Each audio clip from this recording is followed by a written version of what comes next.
2-3 बैठकों के बाद जब मैं जाता था उठ के बैठ जाते थे और उनके परिवार के लोग मेरा स्वागत करने लगे, आपके आने से बहुत लाभ हुआ, जो लाभ दवा से नहीं हुआ आपके आने से होने लगा। तो उनसे बहुत सारी सूचनाएं मिली, लेकिन सभी लोगों ने यही बताया कि हमारे पास जो भी जानकारी है सब हम लिख चुके हैं, सब छप चुका है। हमने कहा कि मुझे उससे फर्क नहीं पड़ेगा, मुझे प्रसाद जी के जीवन पर उपन्यास लिखना है।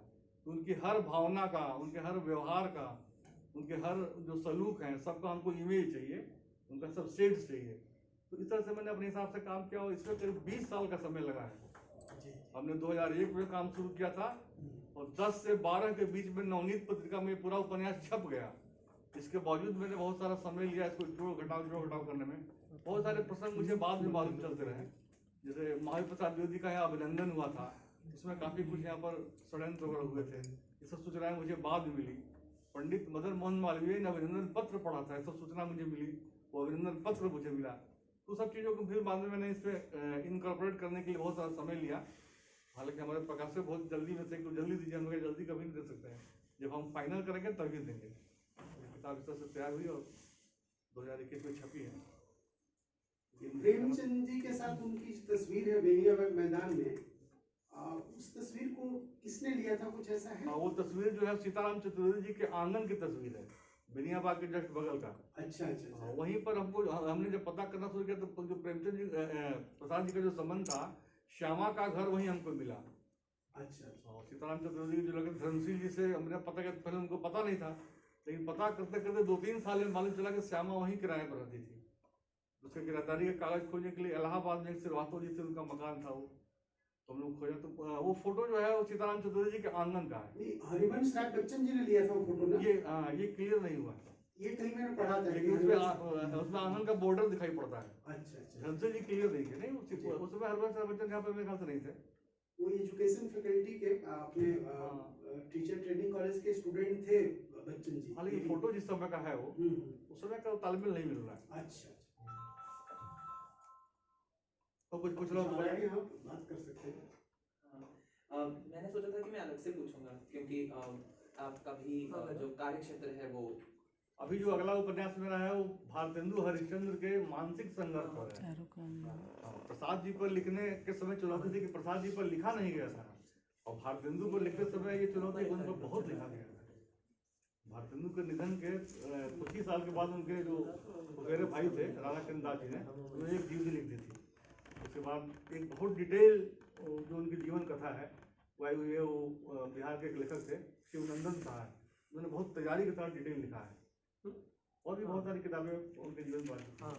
तो मेरे पास लिखने के लिए कुछ बचा नहीं था, लेकिन कहने के लिए मेरे पास बहुत कुछ है। उन्होंने कहा कि जिन चीज़ों को भारतेंदु हरिश्चंद्र हिंदी में कैसे लेखक हुए हैं, जिनकी आयु बहुत कम हुई है, उनको समय बहुत कम मिला है।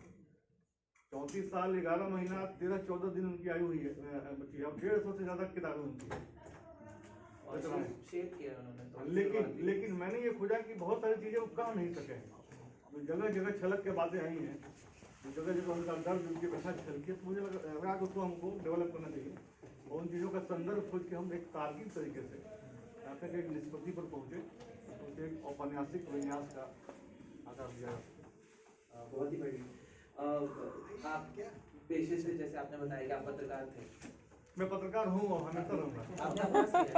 मैं मूलतः पत्रकार हूँ जी, वही तो आपका जो कार्य क्षेत्र है वो कैसे उससे, बल्कि जो साहित्य के लोग हैं हम बार बार बोलते हैं कितना क्यों डीप उतरते हैं, आपने बैठ के लिखा नहीं, बहुत ही बढ़िया बात है कि जो पाश्चात्य के लेखक होते हैं झोला लेके घूमते हैं, जैसे हमारे जो है झोला लेके चल रहे हैं, तो लेखक को तो हमेशा तथ्यों के प्रति सतर्क और तैयारी के साथ काम करना चाहिए। कुछ भी लिखना तो कोई लिख सकता है, लिखना एक कला है, भाषा सिखाई जा सकती है, सिखाई जा रही है, कोई भी लिख सकता है। लेकिन आप जितना ऑथेंटिक लिखेंगे, जितना डीप में उतरेंगे, जितना विश्वसनीय बनेगा, तभी तो वो साहित्य विश्वसनीय होगा।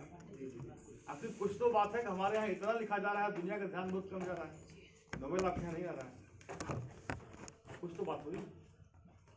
कुछ भी लिख देना, धड़ाधड़ हर साल 2 उपन्यास 10 कहानी, ये तो बहुत अपने यहाँ हुआ है।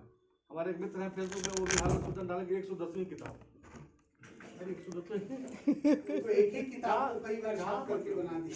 हमारे एक मित्र है, नाम नहीं लेंगे, तो उनके पास 16-17 कहानियां हैं और 17 संग्रह हैं उनके। हर कहानी के नाम से एक जो है मतलब शीर्षक डाल के वही 17 कहानी। हिंदी के बड़े लेखक हैं, शिवभूति और संजीव को सामने लाने वाले लेखक हैं। 17-18 कहानी और 17-18 संग्रह है। तो आप जाएंगे, उनका बहुत मान महत्व भी है। दिल्ली में समारोह में बहुत बुलाए जाते हैं, एक बड़े अखबार में संपादक होकर डालते हैं। इस सब चालाकियों के कारण हिंदी का इमेज खराब हुआ है। हमारी विश्वसनीयता बहुत अच्छी नहीं है। हम ठीक है, वो बहुत गर्व और स्वाभिमान में भर के बात करते हैं। वो भी देखिए, वो एक पुरस्कार को जो बुकर अवार्ड मिला अनुवाद को, अंग्रेजी अनुवाद, उसको लेकर तमाम तरह की बातें लोग शुरू कर दिए। वैसे तो एक पुरस्कार आया तो उसको उसका मनन होना चाहिए, उसकी लोग गलतियां निकाल रहे हैं। तो इधर का माहौल है। हालांकि हम उस उपन्यास के बहुत पक्ष में नहीं है, मैंने उसको पढ़ा भी नहीं। वो तो जैसे ही पुरस्कार मिला वैसे ही लेकिन एक भाषा का सम्मान है, भाषा का समाज है, तो समाज की प्रतिष्ठा होनी चाहिए, उसके लिए हम लोग कुछ प्रयास करना चाहिए। ये मेरा व्यक्तिगत विचार है।